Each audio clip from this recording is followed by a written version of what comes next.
بسم اللہ الرحمن الرحیم۔ مدینہ منورہ میں داخل ہونا۔ ماہ ربیع الاول بروز جمعہ قباء سے رخصت ہو کر مدینہ طیبہ کی طرف روانگی ہوئی۔ انصار مدینہ جوش مسرت سے آپ صلی اللہ علیہ وسلم کی سواری کے ارد گرد چل رہے تھے، کوئی پیدل، کوئی سوار۔ ہر شخص آپ صلی اللہ علیہ وسلم کے ناقہ کی باغ تھامنے میں پیش قدمی کرنا چاہتا تھا۔ ہر شخص کی دلی تمنا تھی کہ آپ صلی اللہ علیہ وسلم اس کے یہاں مقیم ہوں۔ عورتیں، بچے خوشی کے ترانے پڑھ رہے تھے۔ یہ چونکہ جمعے کا دن تھا، بنی سالم بن عوف کے مکانات کے قریب جمعے کا وقت ہو گیا۔ آپ صلی اللہ علیہ وآلہ وسلم سواری سے اترے اور جمعہ ادا کرنے کے بعد پھر سوار ہوئے۔ اب جس انصاری کے مکان راستے میں پڑتا ہے وہ التجا کرتا ہے کہ میرے غریب خانے پر قیام فرمائیے، مگر آپ صلی اللہ علیہ وسلم نے فرمایا کہ تم اونٹنی کو اپنے حال پر چھوڑ دو، اللہ تعالیٰ کی طرف سے مامور ہے۔ وہ اللہ تعالیٰ کی طرف سے مامور ہے، جس جگہ اس کو ٹھہرنے کا حکم ہے وہاں جا کر خود ٹھہر جائے گی۔ چنانچہ یہ اونٹنی اسی طرح چلتی رہی یہاں تک کہ رسول اللہ صلی اللہ علیہ وسلم کی ننھیال بنی عدی بن نجار کے مکانات آ گئے تو ابو ایوب انصاری رضی اللہ تعالیٰ عنہ کے مکان کے سامنے جا کر اونٹنی بیٹھ گئی۔ آپ صلی اللہ علیہ وسلم ابو ایوب رضی اللہ تعالیٰ عنہ کے مکان پر مہمان ہوئے اور ایک مدت تک انہی کے مکان پر مقیم رہے۔ مسجد نبوی صلی اللہ علیہ وآلہ وسلم کی تعمیر۔ اس وقت مدینہ منورہ میں کوئی مسجد موجود نہیں تھی جس جگہ موقع ملتا نماز ادا کی جاتی تھی۔ اس کے بعد وہ جگہ خریدی گئی جس جگہ ناقہ بیٹھی تھی۔ اس جگہ میں مسجد نبوی صلی اللہ علیہ وسلم کی تعمیر کی گئی، جس کی دیواریں کچی اینٹوں کے ستون، کھجور کے درخت کی لکڑی اور چھت کھجور کی شاخوں سے بنائی گئی، اور قبلے کا رخ بیت المقدس کی طرف رکھا گیا جو اس وقت تک مسلمانوں کا قبلہ تھا۔ مسجد کے ساتھ دو حجرے بھی بنائے گئے، ایک حضرت عائشہ رضی اللہ تعالی عنہا کے لیے اور دوسرا حضرت سودا رضی اللہ تعالی عنہا کے لیے۔ اس کے بعد نبی کریم صلی اللہ علیہ وسلم نے ایک شخص کو مکہ بھیجا کہ آپ صلی اللہ علیہ وسلم کے آل و عطرت کو مدینہ طیبہ لے آئے۔ اس وقت حضرت صدیق اکبر رضی اللہ تعالیٰ عنہ نے بھی سب اہل و عیال کو مدینہ بلوا لیا۔ چنانچہ ام المومنین حضرت سودا رضی اللہ تعالیٰ عنہا اور دو صاحبزادیاں سیدہ فاطمہ رضی اللہ تعالیٰ عنہا اور سیدہ ام کلثوم رضی اللہ تعالیٰ عنہا مدینہ منورہ آ گئیں۔ تیسری صاحبزادی حضرت زینب رضی اللہ تعالیٰ عنہ کو ان کے خاوند ابو العاص رضی اللہ تعالیٰ عنہ نے، جو اس وقت تک مسلمان نہ ہوئے تھے، نہ آنے دیا، اور ادھر صدیق اکبر رضی اللہ تعالیٰ عنہ کے صاحبزادے حضرت عبداللہ اپنی مادر اور دونوں بہنوں عائشہ اور اسماء رضی اللہ تعالیٰ عنہ کو ساتھ لے کر مدینہ طیبہ پہنچے۔ اور اب مکہ میں صرف چند مسلمان رہ گئے تھے جن کو سفر کی طاقت نہیں تھی، بلکہ بعد ایسے لوگ بھی وہاں سے چل نکلے کہ راستے ہی میں ان کی وفات ہو گئی۔ مشروعیت جہاد۔ سن 1 ہجری۔ سریہ حمزہ رضی اللہ تعالی عنہ، سریہ عبیدہ رضی اللہ تعالی عنہ۔ نبی کریم صلی اللہ علیہ وسلم کی 53 سالہ زندگی کا اجمالی نقشہ ناظرین کے سامنے آ چکا ہے کہ کس قدر تفصیل کے ساتھ یہ بھی معلوم ہو چکا ہے کہ دنیا میں اسلام کی اشاعت کس طرح ہوئی، اور وہ ہر طبقے اور ہر قبیلے کے ہزارہ انسان جو ہجرت تک اسلام کے حلقہ بگوش بن کر کچھ ایسے مست ہوئے تھے کہ اسلام اور پیغمبر اسلام کو اپنے مال، آباء و اجداد، بیویوں اور بچوں سے بلکہ اپنی جانوں سے بھی زیادہ عزیز سمجھتے تھے۔ ان کے اسلام میں داخل ہونے کا سبب کیا تھا؟ حکومت کا جبر و اکراہ تھا، یا کوئی لالچ اور جاہ کی طمع تھی، یا کوئی پرشوکت جمعیت تھی جس پر تلوار نے ان کو مجبور کیا تھا، یا کچھ اور؟ لیکن جب اس نبی امی صلی اللہ علیہ وسلم ان پر میرے ماں باپ فدا ہوں کہ حالات تجربات پر نظر ڈالی جاتی ہے تو بلا وہم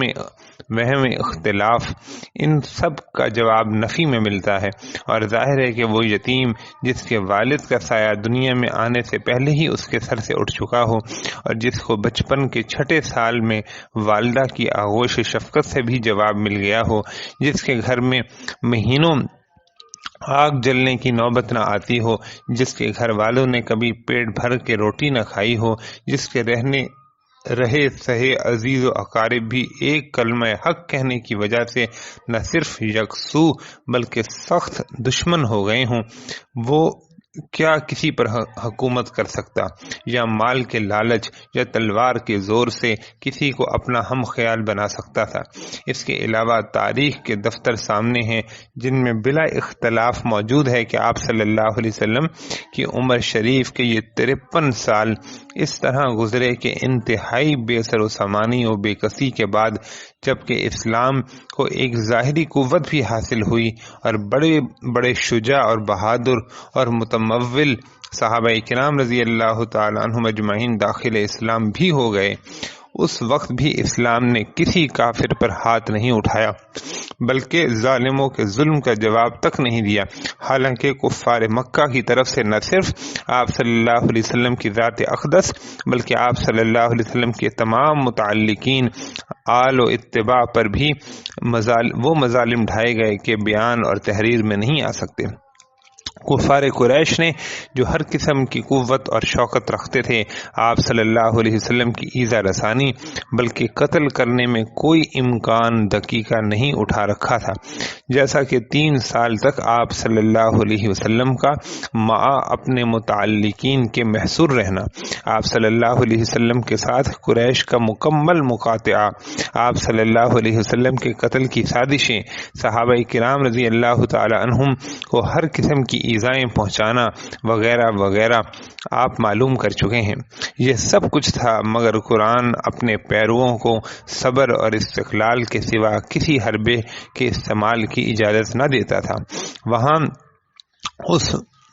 اس وقت جہاد کا حکم تھا وہ یہ کہ کفار کو حکمت اور نصیحت کی باتوں سے اپنے رب کی طرف بلاؤ، اور اگر باہمی مکالمے کی نوبت آئے تو حسن تدبیر اور نرم کلام سے ان کا مقابلہ کریں، اور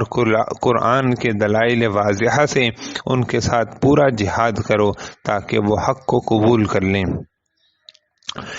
اس وقت تک جو ہزارہا انسان اسلام کے حلقہ بگوش بن کر ہر قسم کے مصائب کا نشانہ بننے پر راضی ہوئے، ظاہر ہے کہ وہ کسی دنیاوی طمع یا حکومت کے جبر یا تلوار کے ذریعے سے مجبور نہیں ہو سکتے۔ اس کھلی ہوئی ہدایت کو دیکھتے ہوئے بھی کیا وہ لوگ خدا سے نہ شرمائیں گے جو اسلام کی حقانیت پر پردہ ڈالنے کے لیے کہا کرتے ہیں کہ اسلام بزور شمشیر پھیلایا گیا؟ کیا وہ اس کا کوئی جواب دے سکتے ہیں کہ ان تلوار چلانے والوں پر کس نے تلوار چلائی تھی، جو نہ صرف مسلمان بنے بلکہ اسلام کی حمایت پر تلوار اٹھانے اور اپنی جانوں کو خطرے میں ڈالنے پر راضی ہو گئے؟ کیا وہ بتلا سکتے ہیں کہ ابو بکر صدیق رضی اللہ تعالی عنہ، فاروق اعظم رضی اللہ تعالی عنہ، عثمان غنی رضی اللہ تعالی عنہ، علی مرتضی رضی اللہ تعالی عنہ پر کس نے تلوار چلا کر ان کو مسلمان بنایا تھا، اور ابو ذر و انیس رضی اللہ تعالی عنہما اور ان کے قبیلے کو کس نے مجبور کیا تھا کہ وہ سب کے سب مسلمان ہو گئے؟ زماد ازدی کو کس نے مجبور کیا تھا، اور طفیل بن عمر دوسی اور ان کے قبیلے پر کس نے تلوار اٹھ چلائی تھی، اور قبیلہ بنی عبد اشہل کو کس نے دبایا تھا، اور تمام انصار مدینہ پر کس نے زور دیا تھا جنہوں نے فقط اسلام قبول نہیں کیا بلکہ آپ صلی اللہ علیہ وسلم کو اپنے یہاں بلا کر تمام ذمہ داری اپنے سر لے لی؟ بریدہ اسلمی رضی اللہ تعالی عنہ کو کس نے مجبور کیا کہ 70 آدمیوں کی جماعت لے کر مدینہ کے راستے میں آپ صلی اللہ علیہ وسلم کی خدمت میں حاضر ہوئے اور برضا و رغبت مسلمان ہو گئے؟ نجاشی بادشاہ شاہ حبشہ پر کون سی تلوار چلی تھی کہ باوجود اپنی سلطنت اور شوکت کے